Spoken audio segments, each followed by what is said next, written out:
Strategi ini mungkin cocok buat kamu yang selama ini trading menggunakan indikator atau fundamental ya, news gitu, berita, tapi hasilnya tetap loss sampai saat ini. Yuk kita simak videonya.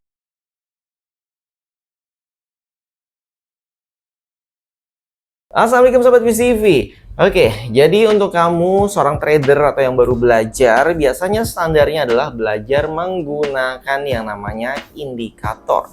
Kemudian setelah belajar teknikal dengan indikator, upgrade nih ceritanya, naik pengetahuannya dengan fundamental. Jadi kalau ada berita seperti NFP, FOMC yang ada kejadiannya setiap bulan, di mana hasilnya positif, biasanya ikut menguat ya mata uangnya, tapi kejadian di market itu bisa sebaliknya. Begitupun juga dengan indikator. Mungkin kamu sudah ganti-ganti indikator berbagai macam ya, RSI, MA, zigzag, dan banyak lagi. Dan akhirnya mungkin kamu sadar kalau indikator itu hanya terbagi menjadi dua.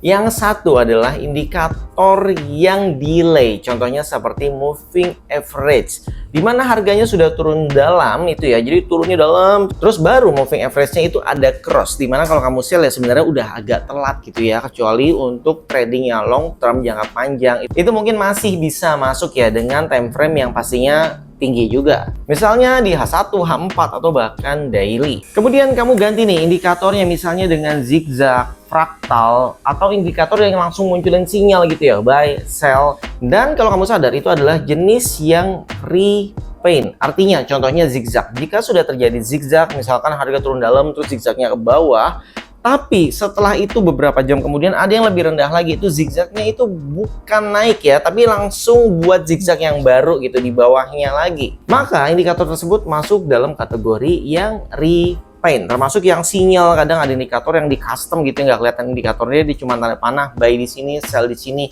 Terlihat memang bagus secara histori karena itu adalah repaint. Jadi dia akan menyesuaikan tempat-tempat yang terakhir yang paling bagus. Jadi kalau kamu sudah buy terus dia turun lagi, dia akan muncul lagi sinyal yang baru buy di bawah, tapi yang sinyal sebelumnya itu hilang padahal kamu sudah entry di sinyal sebelumnya. Jadi hal itu sudah saya pelajari dari tahun 2010, 2011 ya, dimana saya mencoba mencari indikator, mungkin punya banyak banget koleksi indikator, dimana zaman itu memang semua orang itu banyak banget yang haus ilmu. Jadi kita sharing indikator, dan dulu forum di Indonesia itu belum banyak. Jadi kalau belajar itu ke luar negeri, ke forum-forum luar negeri yang menggunakan bahasa Inggris, kadang bahasa Rusia, kadang bahasa mereka lah. Jadi strateginya juga campur ya, nggak cuma strategi yang di lokal tapi yang di luar negeri.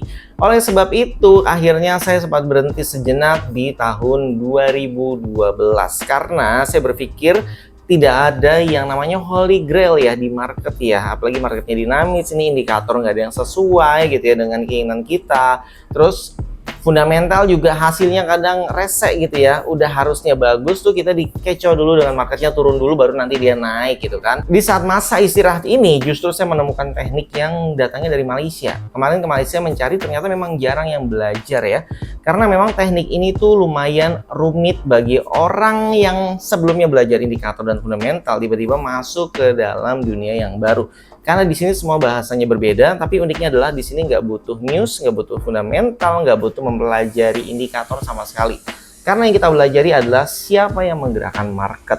Jadi market itu tidak digerakkan oleh indikator. Jadi bukan indikator yang gerakin market ya. Terus di saat news gitu ya, kenapa pergerakan market kenceng? Jadi itu memang sudah sesuai alurnya. Ada penguasa yang menggerakkan market di saat jam tersebut. Ibaratnya zaman dulu The Fed baru megang mic gitu ya, baru salam aja, marketnya langsung gerak kenceng banget. Padahal keputusan atau isi pidatonya aja belum selesai gitu. Terus marketnya udah gerak duluan. Apalagi kalau misalnya geraknya tadi nggak sesuai dengan data forecastnya ya, itu juga unik kan seharusnya. Nah di sini kita melihat market itu jadi tidak melihat news lagi, kita benar-benar melihat kondisi marketnya, siapa yang sedang menguasai marketnya. Jadi kita menandai ciri-ciri dari penguasa market ini. Memang bahasanya agak berbeda. Jadi seperti contohnya laut tenang, itu adalah kondisi market yang sideway kecil-kecil. Kemudian biasanya akan muncul yang namanya candle besar. Kalau di sini kita nyebutnya candle bank ya, karena kalau di forex yang menguasai rata-rata adalah